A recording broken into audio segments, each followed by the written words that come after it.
नमस्कार बंधुगण। सेप्टेम्बर 7 तारिख रे पड़िबाकु जाउछि पवित्र गणेश चतुर्थी। एही गणेश चतुर्थी दिन ठारू एही 5 गोटी राशिर भाग्य संपूर्ण भावरे बदलिबाकु जाउछि। एमानंक उपरे प्रभु गणेशंकर अपार कृपा प्राप्त हेबाकु जाउछि। एमानंकर भाग्य संपूर्ण भावरे बदलिबाकु जाउछि। एही परिवर्तन कारणरू किछि राशि मानंक पाई एही समय किछि शुभ हेबाकु जाउछि। काहार फायदा जदि आपण उठाइबाकु चाहुछंती तेबे आपण उठाई पारंती, कारण एही राशिर लोकमानंक पाई एही समय विशेष भावरे भल अटे। एही समयर सबु कार्य आपणकर अनुकूल रे रहिबो। एही राशिर लोकंक उपरे प्रभु गणेशंकर विशेष कृपा हेबाकु जाउछि। एही राशिर लोकंकर एही गणेश पूजा ठारू भल दिनर आरंभ हेबाकु जाउछि। आज आमे सेही राशि मानंक विषय रे संपूर्ण भावरे आलोचना करिबा। एही 5 गोटी राशि मानंकर भाग्य उदय हेबाकु जाउछि। एही राशिर व्यक्ति मानंकु भविष्यत रे अचानक धन प्राप्त हेबो। छात्र माने जे कोनोसी परीक्षा दियंती सेही परीक्षा रे सेमाने सफलता हासिल करिबे। चाकरी क्षेत्र रे करुथिबा चेष्टा रे मध्य आपण सफल रहिबे। कार्य क्षेत्र रे आपण कोनोसी दूर यात्रा जाई परिबे, जहा कि आपणक पाई अधिक लाभदायक हेबो। चाकरी क्षेत्र रे आपणकर पदोन्नति रे जोग रहिछि। किछि अधिकारी मानकर आपणक प्रति मध्य अनेक सहयोग रहिबो। एही राशिर लोकंकु बहुत शीघ्र रोजगार मिलिबाकु जाउछि। प्रभु गणेशंक कृपारु आपण कोनोसी व्यापार आरंभ करिबाकु जदि चाहुछंती एवं कोनोसी व्यक्ति को निज कार्य रे भागीदार करिबाकु चाहुछंती तेबे करिबा पूर्वरु समस्त प्रकार दिगरु ठीक भावरे जांच करि नियंतु। एही सबु जागारे सावधान एवं सतर्क रुहंतु। व्यापार रे आपणकर सबुआडु सफलता मिलिबो। जदि सेही व्यापार वाणिज्य आपण निजे करुथांती, जदि आपणकर कोनोसी पार्टनर थांती तेबे तांको प्रति टिके सतर्क रुहंतु। अन्य माने आपणको ठकी देई पारंती। जहा करूछंती निजे करंतु। निज बुद्धि खटाई कार्य करंतु। देखिबे आपण सबु क्षेत्र रे सफलता पाइबे। एबे असंतु जानिबा सही प्रथम राशि विषय रे। जेउ राशि मानंक उपरे गणेश प्रभुंकर आशीर्वाद प्राप्त होइछि। तेबे भिडियोटी को देखिबा पूर्वरु आम भिडियो को गोटे लाइक करी आम चैनल को सब्सक्राइब कर दियंतु एवं कमेंट बॉक्स रे ओम गणपतय नम लेखिबाकू आदौ भूलिबेनी। गजानन आपणकर मंगल करिबे। तेबे आसंतु जानिबा सही प्रथम राशि विषय रे। मेष राशि। मेष राशिर भाग्य एबे अचानक भावरे चमकिबाकु जाउछि। एही राशिर भाग्य रे अनेक खुशी खबर आसीपारे। एही राशिर व्यक्ति माने एबे सफल जीवन व्यतीत करिबे। एमानंकर धन दौलत रे वृद्धि हेबाकु जाउछि। एमानंक जीवन रे खराब समय एबे संपूर्ण भावरे समाप्त हेबाकु जाउछि, जहा फलरे एही राशि को लाभ ही लाभ प्राप्त हेबो। एमानंक जीवन रे एबे सबु समस्या प्रभु गणेशंक कृपारु दूर हेबाकु जाउछि। एही राशिर लोक गोटिए सफल जीवन अतिबाहित करिबे। तेबे प्रभु गणेशंकर आराधना करंतु। एहा आपणक पाई बहुत भल रहिबो। एबे असंतु जानिबा सेही द्वितीय भाग्यशाली राशि विषय रे।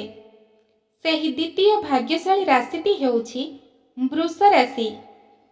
ବହୁତ ଦିନ ପରେ ବୃଷ ରାଶିର ଲୋକଙ୍କ ଜୀବନରୁ ଏବେ ଖରାପ ସମୟ ଶେଷ ହେବାକୁ ଯାଉଅଛି, ଯାହା ଫଳରେ ଏହି ରାଶିର ଲୋକଙ୍କୁ ଏବେ ବହୁତ ବଡ଼ ସଫଳତା ପ୍ରାପ୍ତ ହେବାକୁ ଯାଉଅଛି। ଏମାନଙ୍କର ଭାଗ୍ୟ ଚମକି ଉଠିବ। ପାଠ ପଢ଼ୁଥିବା ପିଲାଙ୍କର ରେଜଲ୍ଟ ବହୁତ ଭଲ ଆସିବ। ଏମାନଙ୍କର ପରିଶ୍ରମ ଏବେ ଭଲ ଫଳ ଦେବାକୁ ଯାଉଛି। ବେପାର ବାଣିଜ୍ୟରେ ଏମାନଙ୍କୁ ସଫଳତା ମିଳିବାର ଅନେକ ସୁଯୋଗ ବନୁଅଛି। ଏହି ସମୟଟି ଏମାନଙ୍କ ପାଇଁ ଅତ୍ୟନ୍ତ ଶୁଭ ରହିବ। ଆପଣ ଯେଉଁ ବି କାର୍ଯ୍ୟ କରିବାକୁ ଚାହୁଁଛନ୍ତି ତାହା ନିର୍ଦ୍ୱନ୍ଦ୍ୱରେ କରନ୍ତୁ, କାରଣ ଗଜାନନଙ୍କର ଆଶୀର୍ବାଦ ଆପଣଙ୍କୁ ପ୍ରାପ୍ତ ହୋଇଛି। ଆପଣ ପରିଶ୍ରମ କରନ୍ତୁ ଏବଂ ନିଷ୍ଠାର ସହିତ ସେହି କାର୍ଯ୍ୟଟିକୁ କରନ୍ତୁ। ଦେଖିବେ ଆପଣ ସେଥିରେ ନିଶ୍ଚିତ ଭାବରେ ସଫଳତା ପାଇବେ। ଏବେ ଆସନ୍ତୁ ଜାଣିବା ସେହି ତୃତୀୟ ଭାଗ୍ୟଶାଳୀ ରାଶି ବିଷୟରେ, ଯାହାଙ୍କ ଉପରେ ଗଜାନନଙ୍କର ଆଶୀର୍ବାଦ ପ୍ରାପ୍ତ ହୋଇଛି। ସେହି ତୃତୀୟ ରାଶିଟି ହେଉଛି ସିଂହ ରାଶି। ଆପଣମାନଙ୍କୁ କହି ରଖୁଛୁ ଯେ ଏହି ସମୟରେ ହେବାକୁ ଥିବା ପରିବର୍ତ୍ତନ ଆପଣଙ୍କ ପାଇଁ ବହୁତ ଖାସ୍ ହେବାକୁ ଯାଉଅଛି। ଆପଣଙ୍କ ଦ୍ୱାରା କରାଯାଇଥିବା ଆର୍ଥିକ ଯୋଜନା ଏବେ ସଫଳ ହେବାକୁ ଯାଉଛି। ବେପାର ବାଣିଜ୍ୟ କରୁଥିଲେ ଏହା ଆପଣଙ୍କ ପାଇଁ ବହୁତ ସୁନ୍ଦର ସମୟ ଅଟେ। ଏହି ସମୟରେ ଆପଣ ବହୁତ ଲାଭବାନ ହେବେ। ଆପଣଙ୍କର କ୍ଷତି ହେବାର କୌଣସି ସମ୍ଭାବନା ନାହିଁ। କେଉଁଆଡ଼ୁ ଗୁପ୍ତ ଧନ ମିଳିବାର ଯୋଗ ବନୁଅଛି। ଆପଣଙ୍କ ମନକୁ ଏବେ ଅଧିକ ଯୋଜନା ଆସିପାରେ। ଆପଣ ଆପଣଙ୍କର ସବୁ କାର୍ଯ୍ୟ ଯୋଜନା ଭାବରେ ପୂରଣ କରିବେ, ଯାହାକି ଆପଣଙ୍କ ପାଇଁ ଅତ୍ୟଧିକ ଲାଭକାରୀ ସିଦ୍ଧି ହେବ। ସମାଜରେ ଆପଣଙ୍କୁ ମାନ ସମ୍ମାନ ମିଳିବ। ଆପଣଙ୍କୁ ସଫଳତା ନିଶ୍ଚିତ ରୂପରେ ପ୍ରାପ୍ତ ହେବ। ଆପଣଙ୍କ ଜୀବନରେ ସବୁ ବିନାଶକାରୀ ଶକ୍ତି ଗୁଡ଼ିକ ଏବେ ଅନ୍ତ ଘଟିବ। ଆପଣଙ୍କ ଠାରୁ ଯଦି କେହି ଧାର ନେଇଥାଏ, ଅନେକ ଦିନ ହେଲା ଆପଣଙ୍କୁ ସେହି ପଇସା ଫେରସ୍ତ କରୁନଥାଏ, ତେବେ ଏହି ସମୟଟି ଅତ୍ୟନ୍ତ ଶୁଭ ବନୁଛି। ଆପଣଙ୍କୁ ଅଚାନକ କେଉଁଆଡ଼ୁ ଧନ ପ୍ରାପ୍ତ ହେବ। ଆପଣ ଗଜାନନଙ୍କର ଦର୍ଶନ କରନ୍ତୁ ଏବଂ ତାଙ୍କୁ ଲଡ଼ୁ ଭୋଗ ଅର୍ପଣ କରନ୍ତୁ। ଦେଖିବେ ଆପଣଙ୍କର ସବୁ କାର୍ଯ୍ୟ ଶୁଭ ହିଁ ଶୁଭ ହେବ।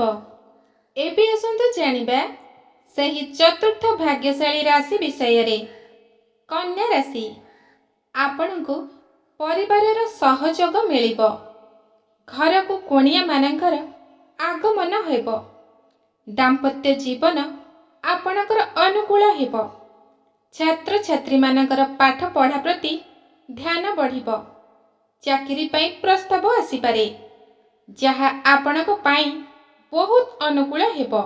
ଧନ କମାଇବାର ଆପଣଙ୍କୁ ନୂଆ ନୂଆ ଅବସର ପ୍ରାପ୍ତ ହେବ।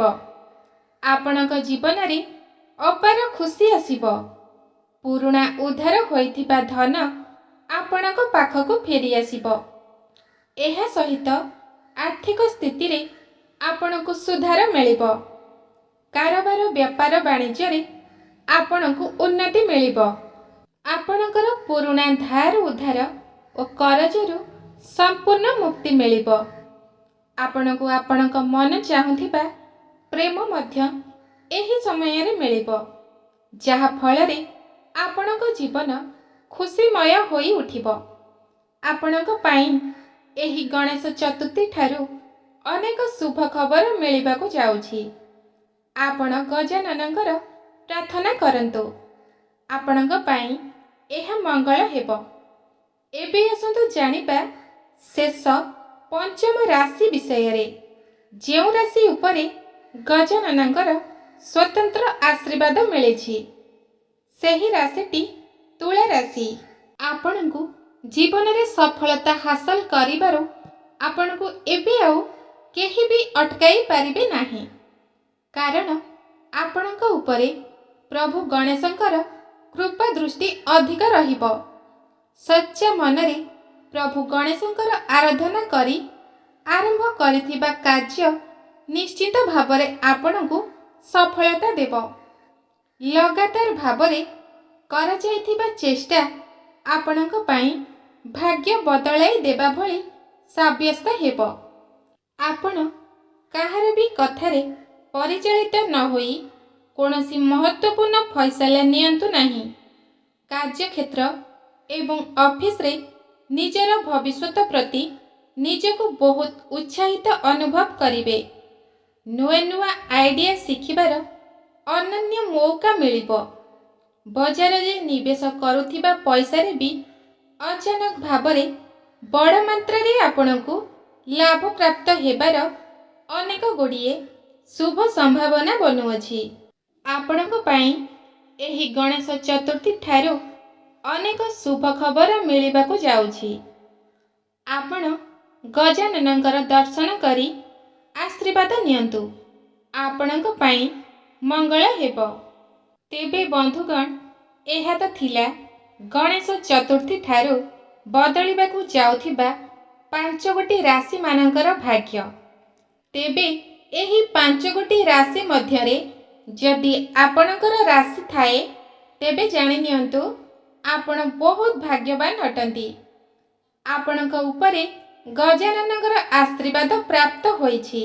आपण माने गजाननकर मंदिर जाई तांकर आशीर्वाद भिक्षा करंतु। देखिबे आगुकु आसुथिबा सबु कार्य आपणकर सफल हेबो। तेबे बंधुगण आपण मानकु आजिर एही भिडियोटी किपरि लागिला आमको आम कमेंट बॉक्स रे कमेंट करी निश्चय जणाई देबे एवं आपणकर केउ राशि ताहा मध्य कहिबे। आपणकर गजानन मंगल करिबे। धन्यवाद। आपणक पई आजिर दिनटी शुभमय हेउ। सर्वे भवन्तु सुखी नमः।